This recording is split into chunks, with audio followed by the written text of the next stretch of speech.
like you're crying really quick. I am crying. Go like this. No, Mom, I'm actually seriously crying. No, I know, but go like this for the video. I had Christian on my shoulder and I was like, here, come pose for the thumbnail with me after the video was done. And that was so disgusting of me. Okay, so last week a video surfaced online and instantly went viral in many locations of a lifestyle vlogger by the name of Cheyenne. I don't really know how to pronounce it. And in this video, she was being super forceful with her kid and trying to get him to act sad very aggressively to get a thumbnail for a video. Act like you're crying really quick. I am crying. Go like this. No, Mom, I'm actually seriously crying. No, I know, but go like this for the video. I'm actually crying. I know, look at me, look at me. Look at the camera, look at the camera. Now it turns out that this was a mistake. She didn't mean to post it. And almost immediately after, she posted an apology video apologizing for her behavior. And I got tons of messages from you guys asking me, hey, what do you think of this? Do you think this is a genuine apology? Do you think she feels bad? So in this video, I'm gonna break down moments of that apology clip and show you exactly what someone like me, a behavior analyst, looks for in her words, in her gestures, to tell me if the remorse she's feeling is genuine, and if so, is she sorry she did it, or is she sorry that she got caught? Two very different things. I know a lot of you didn't see it, only some of you saw the video, some of you did not. But I just put up a video maybe like 30 minutes ago letting you guys know we were gonna announce our big news today. I was letting you know that we got a puppy. Unfortunately, she has parvo, which she contracted before we bought her. We're very upset. We've been crying all day. It has been extremely scary. They don't know if she's gonna make it. It has been such an emotional day. Okay, so right off the bat, we have a lot to work with. And I wanna start by talking about setting, especially as a vlogger, as a YouTuber. She understands how choosing the right setting can convey the right message. And there's a couple of really, really interesting decisions here. First of all, she's sitting on the floor. This is such an interesting thing to me. She obviously has a nice house. You can see there's a nice piece of furniture right next to her. She's not sitting there, she's not standing, she's sitting on the floor. Think about this. Who sits on the floor? Sitting on the floor makes us either very vulnerable or in need of something. Kids sit on the floor, homeless people sit on the floor when they're asking for stuff. Think about how rarely we see homeless people on park benches or on ledges. They sit on the floor because it seems so much more like, I need your help, you need to help me. So there's this helplessness with her on the floor. The other thing I find interesting is the television behind her is still running. In my opinion, that's her trying to say, I stopped what I was doing. I was watching TV, but this is more important. I stopped what I was doing to bring you this message. Look how important this is. Look how much I need you right now to accept me and accept this apology. Now we're gonna jump to the end of her apology video. So I'm gonna do this a bit out of order because I want you to see what she sounds like and what she looks like when she's actually upset about something, and what that can teach us about when she's being deceptive and lying to you. But before we get to that, do me a huge favor, guys, hit that subscribe button, turn those notifications on for more amazing psychology and mentalism content. People sending me extremely harassing, cussing, violent DMs on Instagram, that is never okay. I love my son. We are going through a very emotional situation with the new puppy, and me trying to get that thumbnail was just so wrong. It's such poor judgment of me, but it does not condone internet bullying and violence, and harassment is a crime. I've gotten some DMs that are disgusting. No one deserves that. I'm not tolerating that. I will own up to everything that I do that is wrong, and I will change it, but that is not okay. Okay, so we're getting a lot of valuable information here about what she looks like and what she sounds like when she's actually upset about something. So first, let's look at her body language. We're seeing something significantly different than what we saw earlier and what we're about to see. Usually, she's very animated. She gestures with her hands like this. There's a lot of this stuff going on. But in this case, her arms and hands are practically still. They've come together, and we have what we call pacifying. Anytime you're in a position where you are massaging yourself or with a bit of pressure, you could sort of alleviate that stress. It's called pacifying. It's self-soothing. It's a way to calm ourselves down. And her hands are in that position. We also can't see her thumbs. It's usually a good rule of thumbs, get it, rule of thumbs, where if you can't see someone's thumbs, they're feeling unconfident. Think about it, it makes perfect sense. Our thumbs are very important. If they get damaged or hurt, it compromises our ability to pick up tools, to pick up weapons, to get things done. So we're very protective of our thumbs when we feel threatened. So in this case, we don't see them. Also, once again, her hands and arms are uncharacteristically still. Typically, when we're threatened by something, our limbic system kicks in, and psychologists will tell you that we go into fight or flight response. But there's a third F, and it's called freeze. In tribal times, when our ancestors were faced by a threat, they would have to decide either to run away, to fight it, or be really still to not draw attention to themselves. And we do that until today. It's encoded in your DNA. So when we see a threat, very often people who are usually very animated, all of a sudden we'll see a lot of stillness, and that's what we're seeing here. So her body language is telling us that she's definitely feeling threatened in this situation. But what does she sound like when she's actually upset, angry, threatened? Listen to the way she's talking about these messages. Listen to her cadence, the way she's saying her words. She's almost spitting her words out like darts. That is disgusting. I am not going to tolerate that. And her head is like jolting to emphasize that. I've gotten some DMs that are disgusting. No one deserves that. I'm not tolerating that. So this is when she actually feels disgusted, threatened, aggravated. We have these darts, we have this aggression. We can feel her throwing those darts at the camera, and that is a very interesting data point for me. This is what she sounds like when she's actually upset at something. At the ending of the video, I was just so emotionally, honestly, completely worn out, emotional, crying the whole day. I had Christian on my shoulder and I was like, come pose for the thumbnail with me after the video was done. And that was so disgusting of me. I should not have done that at all. We were both already so sad and upset and in such a vulnerable state today. And so many of you commented about it. The first video I uploaded, I forgot to edit out like my bloopers, so I edited out the ending. And so many of you said, girl, we already saw that. We're so disappointed in you, in the mom you are. Like, why would you make him pose for a thumbnail? And my heart dropped. Okay, a lot to work with here. So I want to start with that last sentence. When she saw those messages, my heart dropped. Not when she saw the footage of how she was treating her son, not when she thought about what she did. That's not when her heart dropped. It's when she got the messages that the heart dropped. This is someone who is very concerned with image and what she's projecting and people's opinion of her. That's what made her heart drop. Now, as she's talking about those messages, I want you to look at her hand that's resting on her knee, because we see a very clear and really good example of digital flexion. This is when our fingers slowly start moving inwards. When our confidence drops or when we're feeling high stress, our fingers tend to go inwards. The opposite is true as well. When we slowly extend outwards, it's someone who's getting comfortable and relaxing. The most important thing about that clip is the things she chose to talk about. And I'm gonna show you right now how to use that to know when someone is lying to you and if their apologies are sincere. Every story has 3 parts. A prologue, that's the part that leads up to the story itself, the main part of the story. Then you have the main story, the main event.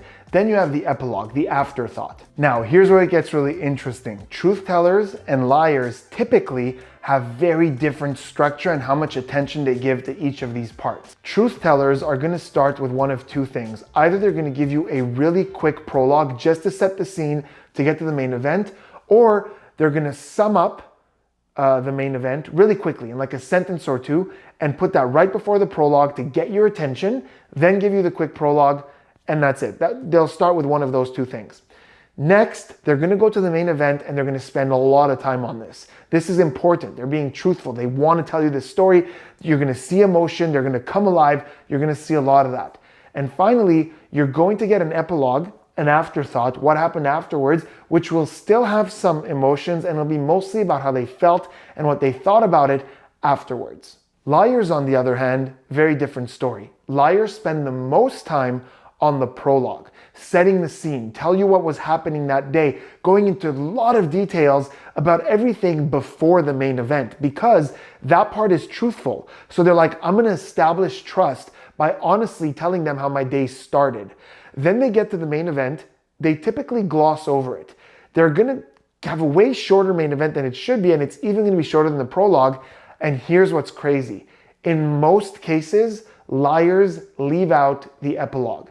There's nothing after about how it was unbelievable. Afterwards, I was thinking to myself, how can I do something like that? Or, I was shook for the rest of the day. There's none of that, because they can't tell you how they felt about something that never happened. So let's look at Jordan in this case. Which of those two structures do you think applies to her more? Now keep in mind I chopped up the clip quite a little bit, but if we look at that clip, that beginning part and the part we just looked at, she spends a lot of time talking about the day they had and how sad they were and this thing with the dog, and she's using that to try to get pity and set that up, and look how sad I am and I'm on the floor and I was having this terrible day.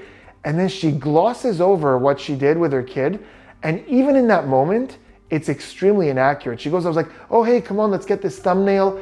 She's sweeter in her retelling of the story than the clip that we saw where she was very forceful in telling him like, no, stop, come on, like almost ignoring the fact that he's actually sad to get this thumbnail. I had Christian on my shoulder and I was like, here, come here, come pose for the thumbnail with me. Put one hand up, go like this. No, go like this. Put your hand like this. But let them see your mouth. So she's glossing over that main point, and there's just no epilogue. There's nothing after that about how, immediately after I got that clip, I thought back on it, and none of that.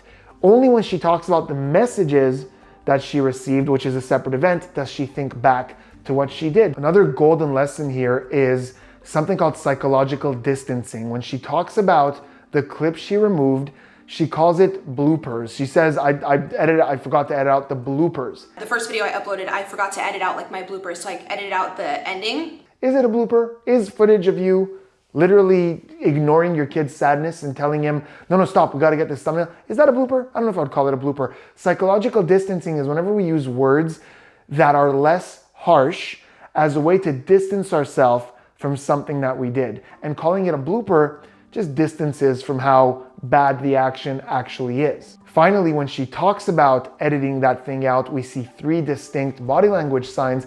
One of them is an eye flutter. We see this quick blink, and then we see her fix that hair, and finally we see the lips purse. Almost all 3 in rapid succession. To me, this indicates that she is really regretting having left that clip there. When we purse our lips usually, or lip compression, it's when we're holding something back. In this case, I think what she's holding back is like, that was really stupid of me. I really shouldn't have left that footage in there. It pretty much ruined my career. Eye flutter is whenever we have information overload, we're having a hard time expressing something. So that to me further confirms that. And finally, we have that grooming where it's like she's trying to make herself look good because she knows that was not a smart move. And that's just, it's so wrong. I should have never done that. Looking back at the footage, I'm so disgusted with myself. I want to thank those of you who brought that to my attention. Okay, we're seeing something very different now from when she was talking about the messages earlier, right? She's going, I was so disgusted with myself. Where are those darts? Where's that? That is unacceptable. I was disgusted with myself. Where is that? Where is that complete disgust? Where's that intolerance that she had towards the messages? It's not there anymore. She doesn't have the same amount of unacceptableness, is that a word? I think I just made up a word, about her own behavior as she does about those messages. And now her hands are doing like these karate chops. She's become like a karate master. I know Kung Fu. Earlier I said that as we relax, our fingers slowly will move outwards. This is called digital extension, and it happens when stress is being reduced.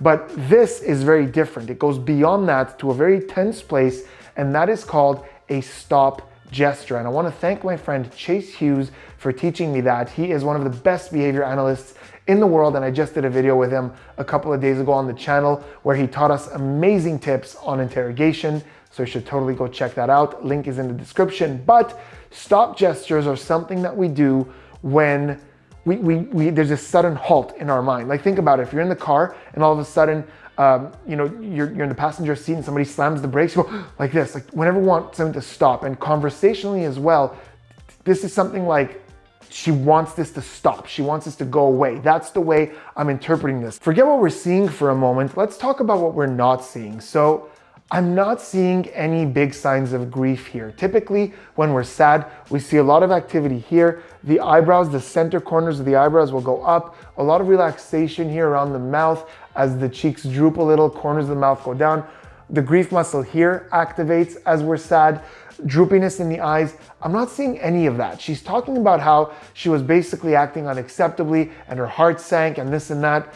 I'm not seeing it on her face. Now, Is it possible that she's just trying to get a message across and she's not getting overly emotional or recalling that emotion? Maybe. Is it possible she had some plastic surgery on her face and that limits the amount of wrinkling and emotion we see? Maybe. I'm just saying that with genuine grief or sadness, what she's trying to say she was feeling here, I would like to see a little bit more of that on her face, and I'm just not seeing it. What I am seeing, however, not just in this clip, but pretty much everywhere in this video, is a lot of eyebrow flashing. Her eyebrows go up and flash, and she holds that for a couple of seconds quite often. And this is something that we do, which is called seeking approval. When we're looking for approval, think about how, like, when you run into someone at the airport that you know, first thing you do, hey, you know, we know each other. Our eyebrows go up. And this is something we also do when we're trying to seek approval. We're trying to get people to say, hey, look, it's okay, we know each other. Like, don't be mad at me. Like, I'm looking for that approval. Coming on and saying, I'm so sorry. Anytime I make a mistake in life or my friends or family do, I'm the first person to say, I will still respect that person if they own it and they say sorry. Did that feel like instructions to anyone else, or is it just me? It kind of feels like she's saying, I'm this way, so you guys have to be that way with me as well, because I will always forgive anyone who messes up this colossally. Let me know in the comments if you felt the same, like she's telling us that we should forgive her. Someone even said in the last video, oh, you're just making him cry for the YouTube coin. Guys, let me just be honest with you. The coin, the money from one video is nothing even, it would be like less than $100 I would earn from that video, to be honest with you. Like with this current CPM rate, I'm not doing that to earn millions of dollars or thousands of dollars. Oof, quite a few signs of deception on this one. Now remember from my lie detection videos, we never ever look at one thing to tell us someone is lying. We need to observe a cluster, multiple things at the same time. So in this case, the first thing I want to talk about is blink rate. Her blink rate is really, really high, but I'm going to ignore that because this is where baseline is important. Her blink rate has been very high throughout this entire video. When we're stressed, we blink a lot. It's a way to bring moisture to the eyes, and she's been doing that this entire time. But there's a lot more going on. For example, she says, to be honest, and guys, honestly, twice. This is called a perception qualifier. She didn't use that many in the rest of the video, but this is something we do when we're going to lie. It's a way to sort of convince people, hey, I'm being honest here. So anything like to tell you the truth, to be honest, frankly, these are all called perception qualifiers, and there's two right there. Second, she does a grooming gesture that's very different than her typical grooming gesture. Usually she just does this. In this one, she pushes her hair back and then does this. I see this as a very nervous sort of like grooming herself to present this lie. Third, we are seeing anger on her face, and more specifically, we're seeing anger directed at the accuser. So often we'll see that when we accuse someone of something, or say someone accused them of something, we see anger towards the accuser or towards the line of questioning. And here, there's this anger and this condescension towards like, you think I make money on YouTube? Yeah, you do. You do make money on YouTube. She's trying to intimidate people with, dude, with the CPM rate, it's not like I'm gonna make money with this. You are gonna make money with this. You are a vlogger. Your videos do well. This is the reason you wanted this thumbnail. You were hoping it was gonna go viral and you were gonna make money. Listen, we never say something is for sure a lie, but I'm seeing quite a few indicators of deception there. We're also seeing a lip compression and a deep breath before she tells us that she's not gonna make money with this video. Oh, you're just making him cry for the YouTube coin. Guys, let me just be honest with you. Guys, let me just be honest with you. Guys, let me just be honest with you. And this is typically when we take that deep breath before we begin, it's like, okay, here we go. My presentation, my fabrication is coming out. So that lip compression and that deep breath are interesting data points for me. So there it was, guys, a little peek at how behavior analysts take a look at situations like this to know if someone's being genuine. Always keep in mind, a lot of it is interpretation. So gestures, often we know what they can mean. We rarely know exactly what they do mean. So we have to take the context into consideration, what we're seeing. Let me know in the comments, what do you agree with? What do you disagree with? Is there something maybe you saw that you interpreted differently? Or maybe you have some questions that you saw something I didn't talk about, you think it might be important? Let me know in the comments. I would love to help you guys understand if the things you're seeing are accurate and can be used to detect deception or emotions or behavior. Guys, I really hope you enjoyed this video. Let me know in the comments what you thought of it, and I will see you on the next one.